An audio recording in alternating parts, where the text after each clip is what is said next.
family I was staying with, the husband wasn't fasting because he had some medical condition, but the wife was, and we got up together to do the prayers. And I usually would be reading the Psalms, and I remember the wife wanted to know what I was doing. So I remember I was reading the Psalms, and I remember being able to translate the Psalms, for her, the Psalm I was reading, and just praying it together. Hi guys, welcome back to Raw Mission. In this podcast, we want to take you on a journey into places and communities around the world where the good news of Jesus is not known. We want to show you what God is up to, how his kingdom is expanding and growing, even in the most unlikely places. Many of you come from gospel-saturated countries, with churches and followers of Jesus in huge numbers, and the Bible easily available. But the places our guests have chosen to live and serve in are quite the opposite, and there's often great resistance, suffering and danger for them to face. I'm Matt, your host for this podcast, and today I have my first Irish guest on the show.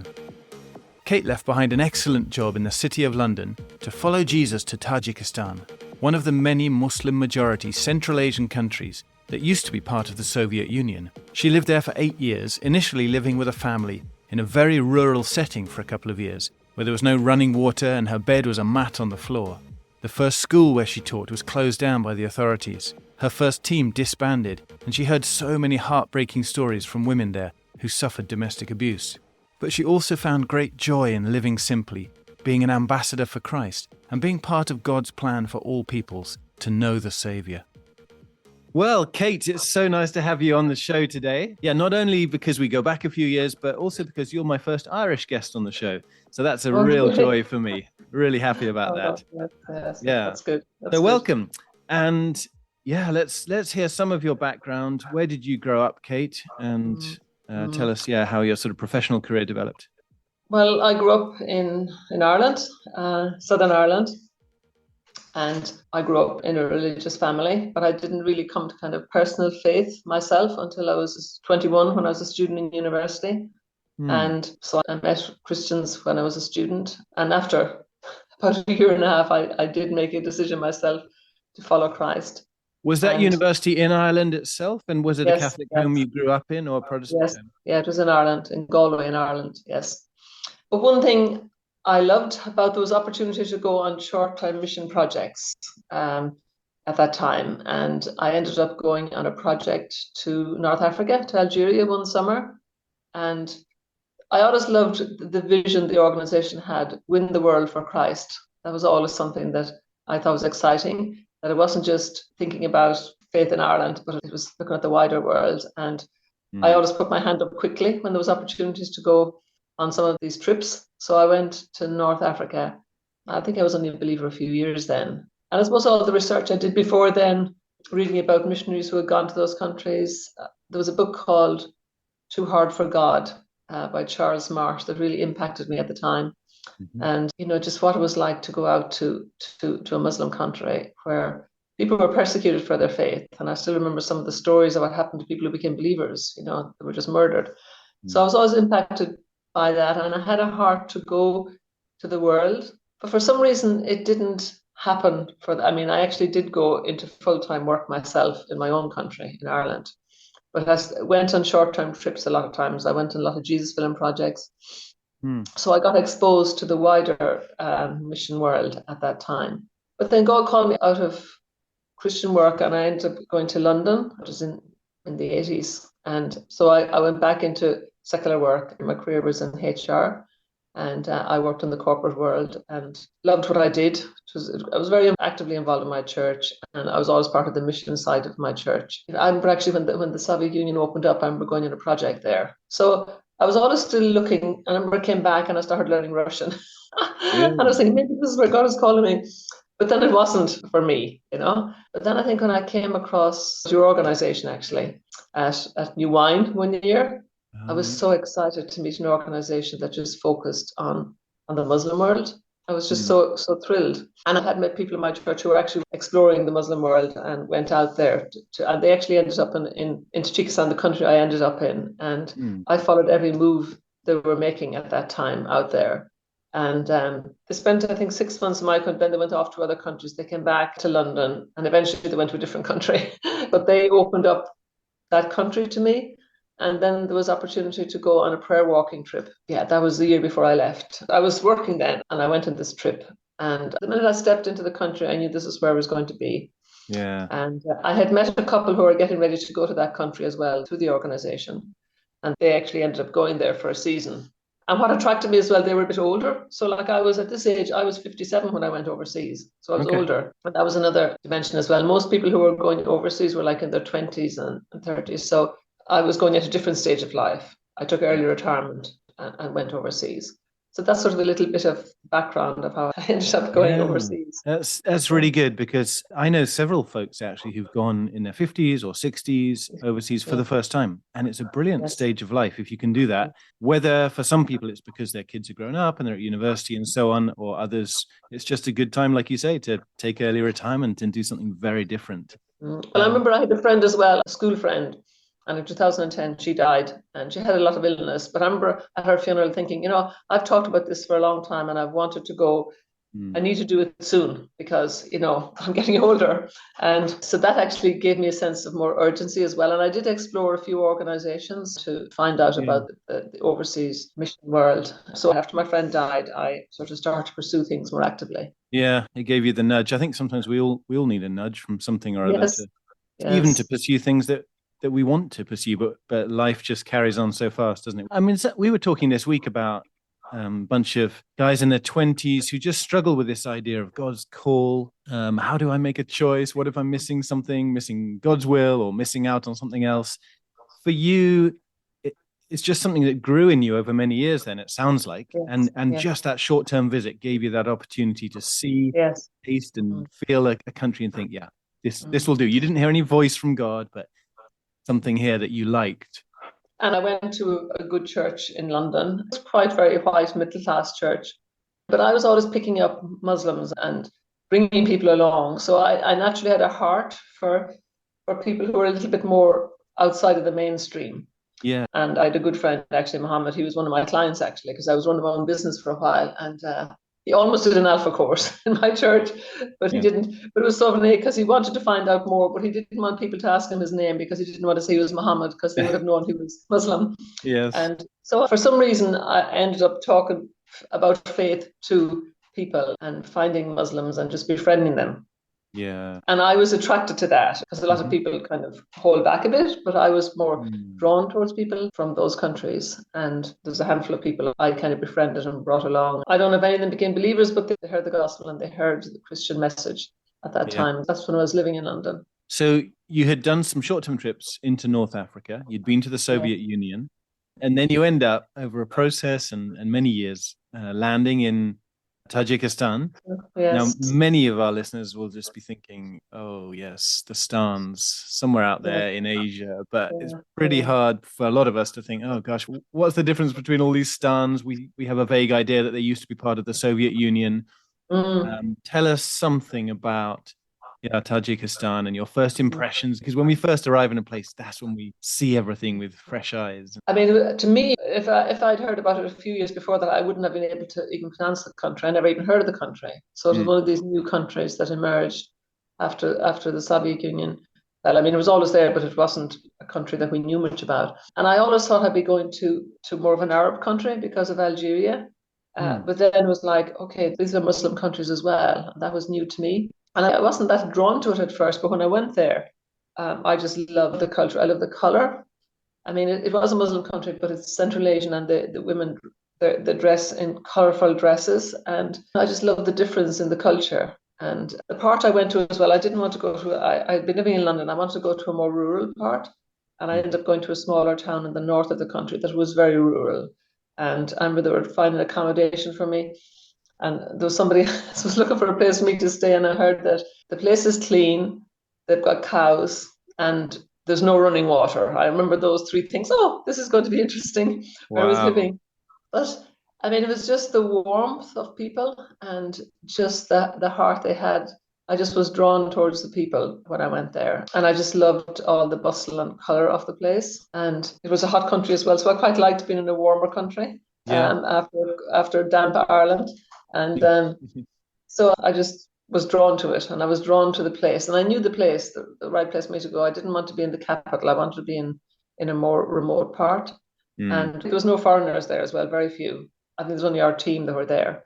Right. So that was very different again, just being the only kind of white person there. Yes.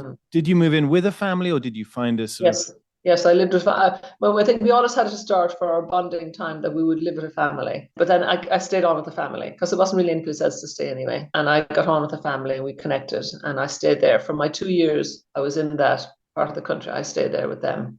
Okay. And that, how was that then? I mean, in some ways you can share all the hard work of just living and so on. Well, it was funny. I mean, I just got this room and there was a mat to sleep on the floor, and that was it. It was very bare furniture, but it was clean, and we used to wash. I used to have to go, I mean, because there was no running water. I mean, they got water from the river and from this kind of pump.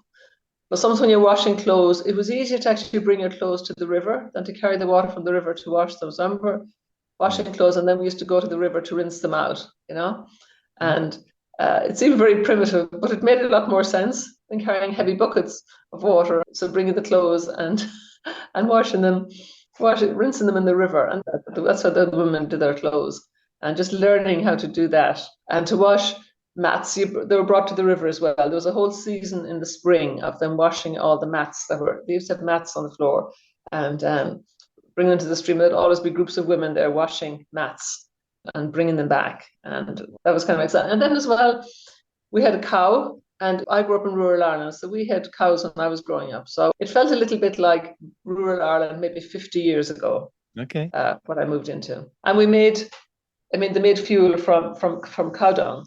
And that was something they did. And I helped doing that. But the local people thought it was so hilarious to see a foreigner. And it's only the work women do. Men don't do that work. Yeah. I remember as an 18-year-old living in India for a few months, and same thing. The women would step in the huge piles of cow dung and shred it all, and all the straw in there, but make it into patties, stick it on the roof, and it would dry. Yeah, that was it. And then they'd use it in the open fires. Yes. Well, it made sense. I mean, it was, when you think about it made sense. Definitely. But you, as this very professional Western woman, and there's one thing, how are you dealing with this? But then them also watching you and being amazed that you're willing to come and do this kind of work.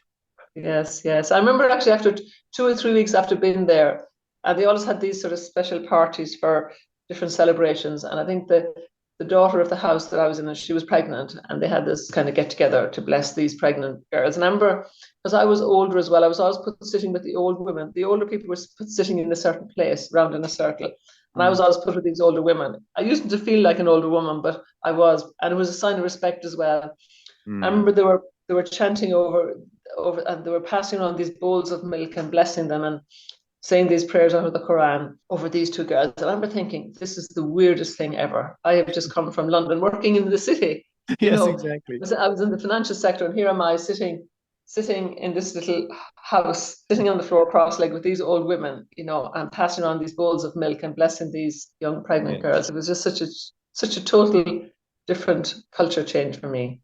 But it was okay, was it? You didn't react strongly, feel your identity was challenged by that. How did you manage that change? So the physical side of it, you just adjust to it quickly. Once you get enough to eat and you have a place to sleep and you have water, you have the basic things of life, you adjust to that. I think it was just not having the language to start with, and living with a family where we couldn't communicate. Well, actually, the wife, she was one of the teachers in the school, so she spoke English, which was a bit helpful. But just being with these people that I couldn't communicate, and then going to visit neighbours and just starting to build relationships with some of the neighbours with the bit of Tajik that I had learned and practicing with them. So that was challenging, but I did it. I mean, I did it bit by bit, and I think it's probably harder language learning when you're older. But anyway, I had to work hard. I also remember learning the alphabet, the Cyrillic alphabet, and sitting outside, and it was so hot under this tree, and it was beside a hen house, and the hens were chuckling away. And I remember I was reciting this alphabet to these hens. It was just so funny to look back, and it was under a mulberry tree as well. Oh, yes. This is so interesting. This is such a different life I'm having, learning this alphabet. And I sometimes think that where you were and where I was in North Pakistan might have been quite similar environmentally. And so we had mulberry trees and apricot trees, and almonds and walnut trees and so on. But you say it was hot. I mean, when we were up in the mountains, we had 2 or 3 months of real heat, not as much as down in central Pakistan. But so was it very cold in the winter and very hot in the summer? Yes, the coldest it was for me was the coldest I ever experienced was -21 one winter, and everything was frozen. And that was the coldest I'd ever experienced. And it got pretty hot. It got up over 30 degrees, but usually it got hotter. I generally had come home for a break over the summer, so I usually wasn't there when it was at the hottest. And how did they cope with everything freezing, the water situation there and also in the extreme heat? Were you living in those kind of wood and mud houses that actually control the temperature? No, they were built of concrete. They were concrete, and it was a small town. It wasn't the middle of the country. And like the way the houses, they were they're kind of like a courtyard, and there's different buildings around in the central part. So I had a room that I had in the house. I had a room to myself in this sort of courtyard place. And the people, the husband and wife who I lived with, the family, they grew a lot of things. They grew a lot of vegetables, and they loved working in their garden. So that was very pleasant. And the cow was always such an important part. And also the wife always milked the cow. Men don't milk the cows, it's only the women. She was a teacher as well, so she would have to milk the cows in the morning before she went in the evening. And I helped out in the garden with them when they were doing some work in the garden as well. At times, not all the time, but I helped out as well. Would the animals be all kept outside in the winter? Would they bring the animals into that courtyard area? Did they have separate rooms? Yeah, they had a separate cow house, and they would bring them in the winter, and then in the summer they were out. And there were some fields beside that they were in, but then they'd always be brought in at night to be milked, and then brought out again in the morning. So it's pretty exciting then when there was a new calf born. So everyone's excited about this one calf. Yeah. And then they make special things with the first milk of a calf. They make this stuff. It's called fala, and it was this mixture of stuff that supposed to be very healthy, and everyone was given this to eat.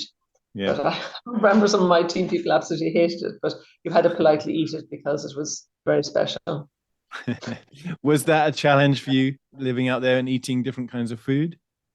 Some of it was challenging, but I think I got used to it. Some things I knew I didn't like, and there's some things I think Americans call it cilantro. Oh yeah, coriander. Yeah. Coriander, and that nearly makes me ill, So, and they put it in everything, but then the person in the house knew that I didn't, and she wouldn't put it on my food. But most things I was able to eat. They do a lot of dumpling things and things that are baked in dough and stuff like that. And to me, it tasted a bit bland, the food. They put a lot of work into making this from scratch. There were some things I did, like osh was the big dish, the osh palav with rice and meat, and that was good, But they put a lot of oil in everything, so probably Westerners would like less oil. Wow. So you're there, you're living with this family in a more basic scenario than you certainly ever had during your London years. And then you're learning some language. How are the team operating in terms of what are you there for? Why are you here? You must be asked that a lot. Well, I was there to teach English in the school. Okay. But what happened 3 months after I arrived, they were accused of proselytizing, and the school was closed by the government. And we thought we would all be thrown out then. I mean, I thought, and the people who had been there before me, some Westerners, and when their visa expired, they left. They couldn't get another visa. So I sort of joined a team to work with some people that I had met before I went overseas, but then they had to leave. And there was a big court case went on for a long time, and the school was shut down. But then we were able to form a new school. I mean, we weren't thrown out, but I already had got a year's visa at that time, so I didn't have to leave. Like some of the others whose visa was coming to an end had to leave, and then they weren't renewed. So it was one of the leaders of the organization was in court, and it was miraculous in a way that they didn't throw the organization out. We weren't thrown out, and the work changed. I spent the first year there. I thought I'd be teaching straight away, or after I'd done a bit of language, but I wasn't. We were building this new school, so I was very involved in helping. Once the court case was over, we knew we could stay there, that we got premises, and we started working on opening a new school, an independent school. So that was open there after a year, and I was teaching there. Wow. And how was that? Just sort of learning to be a teacher from scratch, or had you ever done something in the past? Well, I had qualified as a teacher when I was in university first, but I hadn't really worked as a teacher. Yeah. And I think teaching English as a foreign language is a different type of teaching. But it was good. And it was another way of learning about the culture and how things operate. For example, it was quite a conservative town I was in. And some families, conservative families, they wouldn't allow their girls to come unless there was also a brother in the class. So this brother had to come along as well.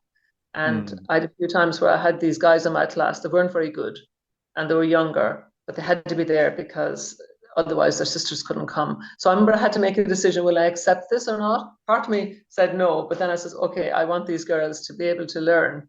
So just had to put up with that.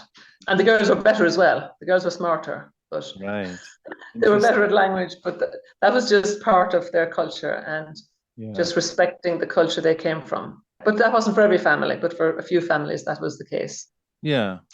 What other challenges were there in the culture there or in how Islam was practiced there for you? I mean, all the girls were married off so quickly. I mean, after they left school, that was the way it was. And they were all arranged marriages. And that was just hard to see that they were, in some ways, when they were leaving school, say at like 15, 16, that was kind of ending their childhood. Straight away, they were going to be married. And they just seemed so young to me. They didn't have experience of life. But for some reason, that was part of their culture, and they accepted that because that was the lot of women, and they accepted that that was the way it was. But the hard thing was seeing some of these marriages that weren't great. And in that culture, once a girl got married, she became like a slave. They were called a Calin, and she was under the control of the mother-in-law, and she didn't have freedom. It was like she really did leave her family and she came under the authority of this other family, and not just under the authority of the husband, but under the mother-in-law. Yes. And even in some of these cases, some of the husbands did marry the girl and then go back to Russia because a lot of them worked in Russia. Yes, I've heard that about Central Asian states. Yeah. And sometimes as well, the son who's in Russia would want to get a wife so that his mother would have someone to look after and to help and to do the work. Yeah. So all women would kind of, in terms of their progression, they would end up getting a Calin. And they used to talk about somebody like a guy, he's met his wife. They'd congratulate a woman. She's got a Calin. What's a Calin? Sorry. Calin is her daughter-in-law. Okay. She's referred to as a Calin. And she's the lowest level in the house. She does all the hard work. Yeah.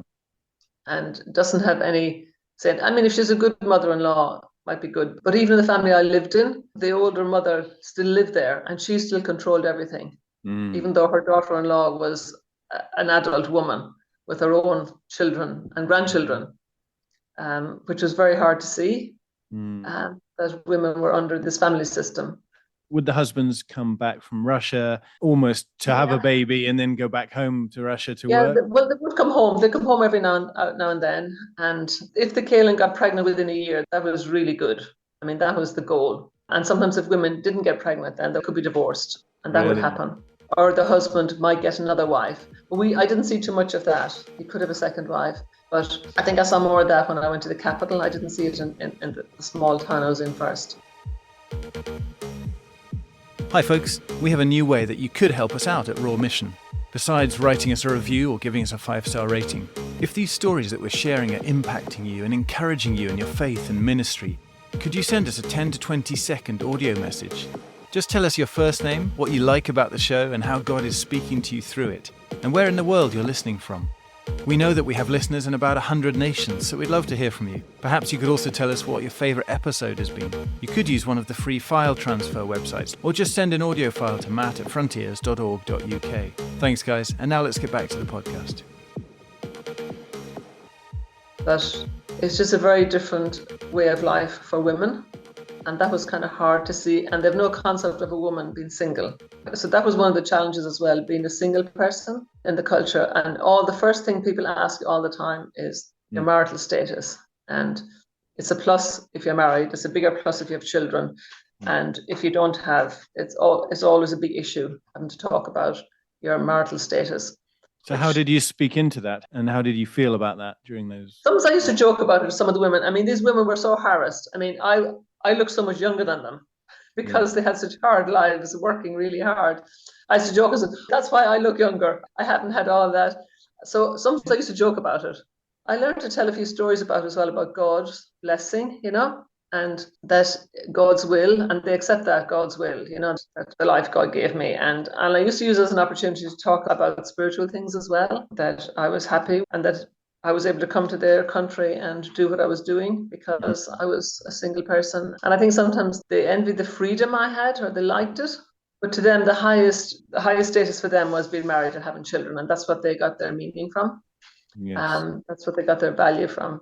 So it was hard. But I think when I was sometimes I met some very religious, devout Muslims in the capital, and some of them believed that it was a sin not to be married. And that was really hard. That was really hard to hear, that it was like your only purpose in life was to be married to a man and to produce children. So that was kind of quite hard, just to have the grace to not react to those things, and to see how women were not valued for who they were. That was quite hard to see. Yeah, did conversations about faith and Jesus flow fairly naturally, whether because I don't know, sometimes I found that the parables came to life, or the birth narratives around Jesus came to life, but when living in a more rural area or out in the villages. Yes, Amber, actually, one of the stories that I learned off and I told, and it really did connect with the women, the story of Ruth. Oh, yes. And Naomi, and the story about her being redeemed and her lying at the feet of Boaz. Like, that whole story connected with them in some way, because it wasn't too far from their lives of being, she was widowed, and then Ruth coming back and her being a daughter-in-law, because of the whole culture around daughter-in-laws and Calins. Yes. And the part of it about Boaz and redeeming yes. It connected with their culture a bit. Yes, I mean, it would tap into their greatest fears of being widowed and being, I suppose, for them, left on the heap, on the rubbish heap. But also, yes, the relationship with the mother-in-law, Naomi, and just to see a beautiful mother-in-law caring for her, and committing to one another. That's beautiful. Yes, that was lovely. And what was nice about that story was I learned it off in a few parts, and I had some neighbours that I became really good friends with, and there were 2 Kalins in this house, and I learned one part, and I says, I have to learn the next part now to tell you, because I was kind of learning to be able to speak it in their language, and they were looking forward to me coming back to telling the next part of the story, which was really fun. That's great, and then discussing it again and talking about it and what it meant, and about God's faithfulness to Ruth and to Naomi and looking after them. So there's lovely stories in that about God's faithfulness, and Boaz was the Redeemer. So that was one that I was really pleased that I was able to use and they connected with. I think that's really important, because it's easy to think, oh, I'm going to move to a Muslim country, or I have lots of Muslim friends around me in this country, perhaps. But then it doesn't mean we have to become experts in apologetics in Islam and the Hadith and the Quran and so on. Some people do that, and there's a place for it, of course. But in many Muslim societies, and particularly the world that you found yourself in, that particular type of Islamic society, and you as a lady there connecting with other women, storytelling is just the most powerful tool you have. And that's why the scriptures are full of narrative. That's how Jesus communicated, wasn't it? Yeah. I think one of the stories that I used a lot, especially in the next city I was in, was the woman who was healed, who was bleeding, woman who was healed. And that was to them, I suppose, being unclean would have been something there, but the fact that Jesus healed her, and that story, and being touched by Jesus. Yes.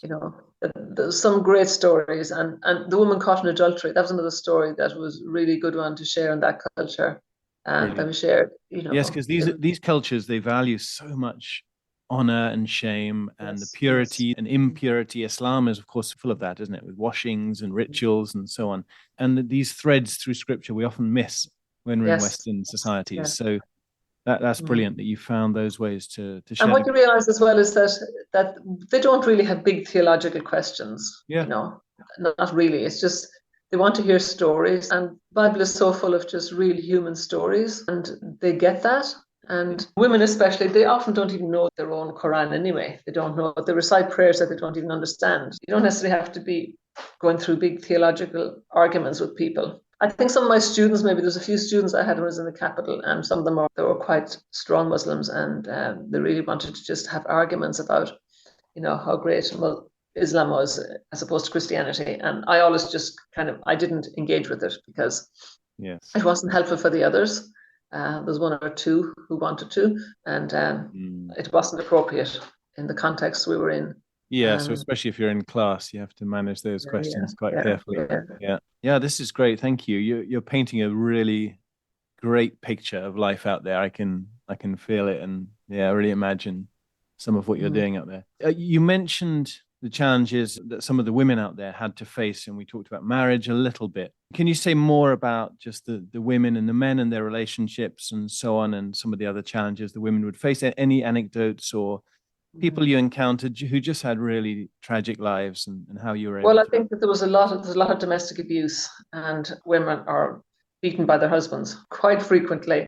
The women nearly accept that that's normal. That's what's so hard. There was one family in particular in the villages, and he was so violent. And she was in hospital paralyzed at one point after a bad beating. And we actually managed to get her out of hospital. She actually started to get movement back. And I think some of the people I was working with were medical people, and I think it wasn't necessary that she had physical damage. It was more emotional trauma that made her paralyzed. And she started to be able to walk a bit again. But we got her home out of hospital because we were doing nothing for her.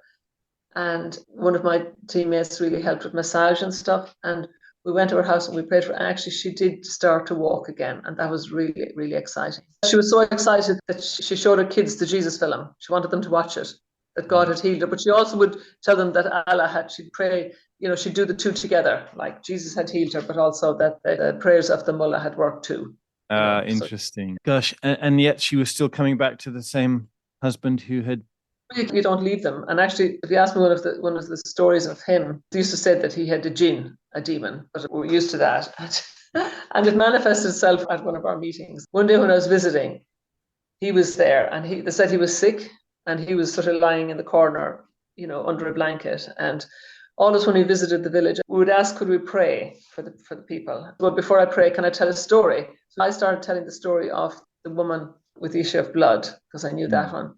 And this demon started to manifest, and he started to shake this man under the blanket. And of course, they all say he's a jinn, which is a devil, a demon.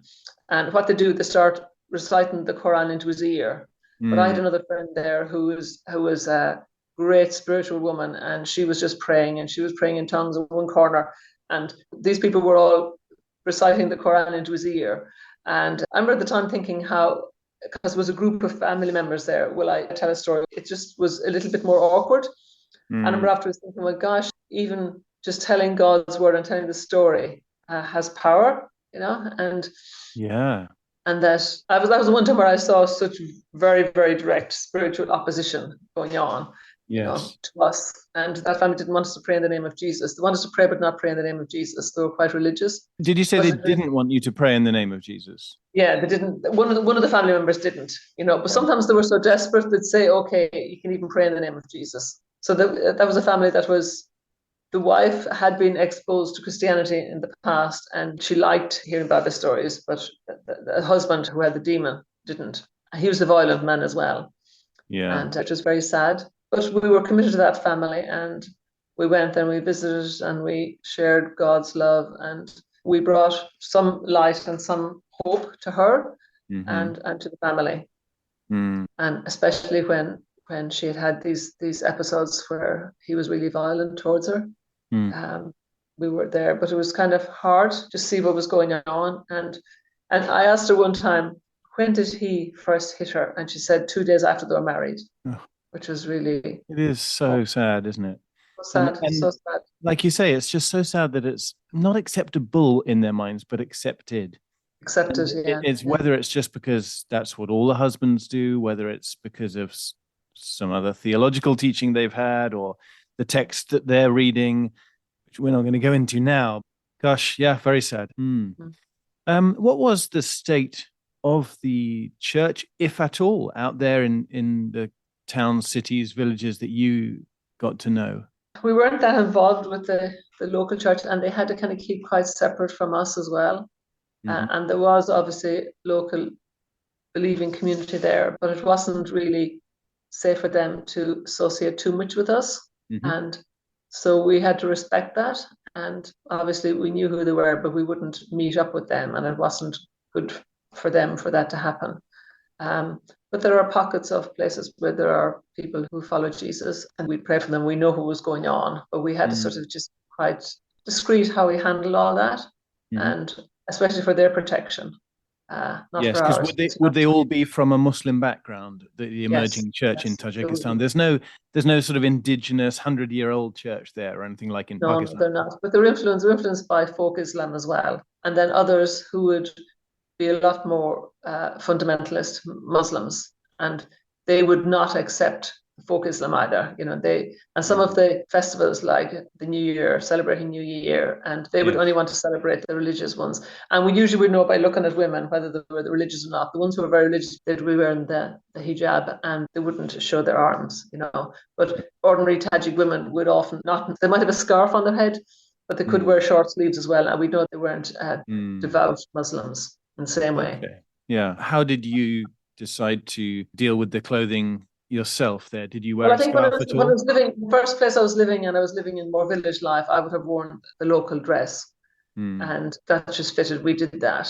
But then when I was in the capital, I think when I was teaching, we had to wear more Western clothes. And even the teachers there, I was working in a language institute, it would have looked out of place to dress in the village dress. So Yes. there's a difference between being in the city and being in the village. And when you go out to the village, we'd always wear the local dress, and we fitted in better. And it was more comfortable as well to wear. We didn't stand out as being Westerners. I mean, we did stand out because of our color, but in terms of how we looked. And they respected that as well, that we were wanted to be like them, and we were at their level. So it was, depending on where I was, but the first place I was in, I would have worn the local dresses, which were beautiful. They were lovely to wear as well. Yeah. Any other stories you want to share? We haven't talked a lot about highlights, maybe some of your highlights out there, or other tough things that you endured. I suppose sharing the good news with an unreached group of people in the village and seeing the Lord open their eyes. I remember we put on for Easter, with my team, we did a little drama of the Easter story, and I remember one of the ladies, she saw for the first time that God was the father of Jesus. And that was like her eyes were open to see that. And she was always more inquisitive about spiritual things and wanted to hear more. And just seeing her getting revelation about that was actually quite amazing. We actually used to often use dreams, asking them, did they have dreams? And they often had dreams about spiritual things and what did you dream of? And often this lady especially used to have dreams that were quite spiritual in nature. And that was often a good way as well to talk about spiritual things with her. I think just being in the village and praying for people. And I saw one lady, I think someone had a word of knowledge that we're going to meet some lady that was so weak and couldn't walk. And one of our team had that word of knowledge. And we did go out and we met a lady. And I think she had some condition that they were medical people and that they felt that she should go on this medication, and it totally transformed her life. And she was able to get energy. But she always told people then that, I remember when our granddaughters were there when we went, we'd go and tell a story. She says, you have to listen to the story. God healed me. Actually, that lady has passed on now. She's died. But I knew that she knew that God had healed her. And that God had sent people, and she was able to walk. She hadn't walked for years. She just used to shuffle around, and she was able to walk. And that was really, really special. And she kept telling that story then to her children and her grandchildren to listen. And as well as that, I've had some with my students. I managed to, when I was teaching, I remember at Christmas doing the Christmas story. You can do this jigsaw kind of exercise where different parts of the story you can give to different groups in the class. Yes. And then they have to tell the story to each other. And I remember doing that. And I remember one of my students, who was difficult, saying, the story of the shepherds and the angels appearing to the shepherds. This is such an amazing story. Then just being astounded at the story of what was happening. And I never knew what happened with that story afterwards with them because I wasn't able to take it that far. But just being able to expose them to the truth in the context of teaching as well. And I had Christmas parties at my house, and I used to invite all my students, and I always gave them DVDs and so they got information, they heard stuff, but just little bits of truth, people grasping it. Yes. That was always a highlight for me. And yes, because you just don't know, do you, what part you're playing in God's story and God's work in that country with those people groups. And we may not be the one that leads them to Christ, but we often, plow the ground and sow some seeds or water the seeds. And at some point, some of these folks will come to faith, or their kids or their grandkids will. And it's because workers have gone out, and whether they've had real prejudices against Christians or Westerners, and some of those start to get broken down because you've prayed for someone and they've been healed, because you've loved them, because you've lived amongst them. And suddenly they're a bit more open to the gospel, and the next generation's more open. So it's huge. And we will never know the impact. One thing I did when I was there, and I felt God told me to do it, was I did the Ramadan fast twice while I was there. Did you? And it opened up things for me, because I remember staying out in a village one night when I was doing it, and because they get up to pray as well during the night when they're doing that. And the family I was staying with, the husband wasn't fasting because he had some medical condition, but the wife was, and they got up together to do the prayers. And I usually would be reading the Psalms, and I remember the wife wanted to know what I was doing. So I remember I was reading the Psalms, and I remember being able to translate the Psalms, for her, the Psalm I was reading, and just praying it together. And it just felt really special. I think because it was during the night, the husband was asleep and the child was asleep beside it, but us together there in the middle of the night, two women praying the Psalms together. And there was just some very special moments. And I think I got to appreciate as well what it meant to them doing it, just connecting with them during understanding physiologically what it's like, that it is hard, but the spiritual connection in it as well. And that was actually really powerful. And I felt that was great. That was something that was good. Yeah, that's an interesting, because you lived with the family. You were able to do that probably, weren't you? Because that's their routine in the house. And it was so funny. One family, nothing happens for the hour before the people break the fast. I remember everyone used to have lined up their drinks, what they were going to drink first. And I had a picture of all these different drinks lined up on this table outside, and I drink there. And it was just like fun as well, doing it together. You were kind of part of the little rituals they were doing as well. That's great. It's such an incarnational model. That's what I love, because just the fact that you've stepped out of a wealthy city job, moved to a village, humbled yourself in that regard, that speaks volumes just in and of itself. And then to live alongside them and dress as they dress, and then even fast as they fast. I mean, I never did that with them, but I can see how that speaks of the God who sees, and the God who loves, and the God who will come towards us to rescue, redeem, and get to know us. And whether they grasped all of that or not, that's the beginning of sharing the story of God, isn't it? Yes. I think as well, we had set up a house of prayer in the city, and I was very involved with that. When I left the first place and I went to the second place I was working in, and that was really powerful as well. And we used to have all nights of prayer. Once a month we used to have a night of prayer. And that was really powerful. And and I believe that there was a lot that was underpinning a lot of the work that was going on there. And it was never with local people, because we couldn't do that with them. We couldn't congregate together like that. It wouldn't have been safe. But the fact that we were there praying for the detail of what was going on in the country, and people from different organizations that were there, different Westerners, that was really powerful. And did you have people from different nationalities, working there for the gospel that you came across? A lot of Americans, a few people, Europeans, a few from a few different countries, but probably mostly Americans, I would think, from different organizations. And that's as well good. And that's one of the challenges for being overseas, that I came across different denominations and Christian groups that I would never have heard of, So working together as a team, us all being there to bless the people in the various ways we did that. That was quite rich as well. I think in my first team, we were the only team together. It's very different, but in the capital, there were more people working there. And you got to know as well other works that were going on in different parts of the country. We got links up at times with different people, and just supporting other people who are maybe working more remotely. In my latter time there, that was really good as well. And it was 8 years altogether that you had out there. 8 years, right? Yes, 8 years. And I think I learned as well that there is certain challenges when you go over when you're older. Because generally the majority of people who go and work in these countries are like in their 20s and 30s, or young families.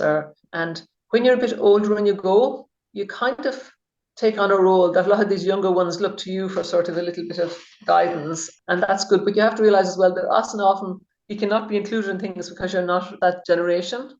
There are different challenges with that as well, going overseas when you're older. And that the language is probably maybe a bit harder for some people anyway. But then it felt to me very much like I got this opportunity to do this before I ended my working life. And that was just something I always wanted to do. And I got an opportunity to do that for 8 years, which was amazing. And bring us up to speed nowadays. What's on your heart? You're back in Ireland. back in Ireland, and I suppose I always have a heart for, the marginalised and those on the outside and all the immigrants. I mean, I'm teaching English to immigrants here, so I'm part of. There's a few organisations here that teach English. So I'm doing that. A lot of Ukrainians at the moment, and other people from other countries, and there's a lot of Muslims in our country now, and really connecting with them and trying to help them, and they're not that welcomed by everybody. So actually having a positive response to them being here and encouraging a positive response from other people, that's important. And I feel that the experience I've had, I'm not afraid of people. I think I might have been more fearful of people from other countries, but I'm not afraid of these people because I know what it's like. And because I have lived in a country, that gives me a certain connection with them as well. And I realized I went from a well-off country to a poorer country. They're coming from poorer countries to a well-off country. And there are quite a lot of challenges for them as well. And I think I was probably more welcomed maybe when I went to a developing country than these people are when they come to our country. Yeah. And so the wider exposure I've had has given me a lot of advantages as well to coming back to live here. And actually, I prefer living here now that there's more people from other countries here. I lived in London, which was a very diverse culture first anyway, and then being overseas and being exposed to a lot of other cultures has made me appreciate that and welcome it and value the different traditions you see in these different cultures, and not looking at them as being different, but actually welcoming them as just being the way they are. And like I always say, we don't own anything. We don't own this country. We can't dictate who comes here, Yes. and we don't own the earth at all, and we can't claim that it's ours, That's a good word. We're stewards and we're caretakers, caretakers of the land in many different ways. I love that. That's a great word to finish on. Cate, I really appreciate this. Thank you for giving us your time and your experience and your wisdom. It's really encouraging. There are so many places around the world still, rural areas, urban areas, where there are unreached peoples who don't know the gospel. They don't know anything about Jesus, really. And this is our heart at Frontiers. We want to see people go and incarnate, in a sense, just show that love of Jesus to people. And that's what you did for those years, and you're still doing today in Ireland in a different context. So, God bless you. And thank you for sharing that. Thank you, Matt. All right. Bye-bye. Bye-bye. Thanks so much for joining us today, guys. For more, check us out on our website, frontiers.org.uk, and on all social media platforms @FrontiersUK. Have a great week and make sure you don't miss our next episode.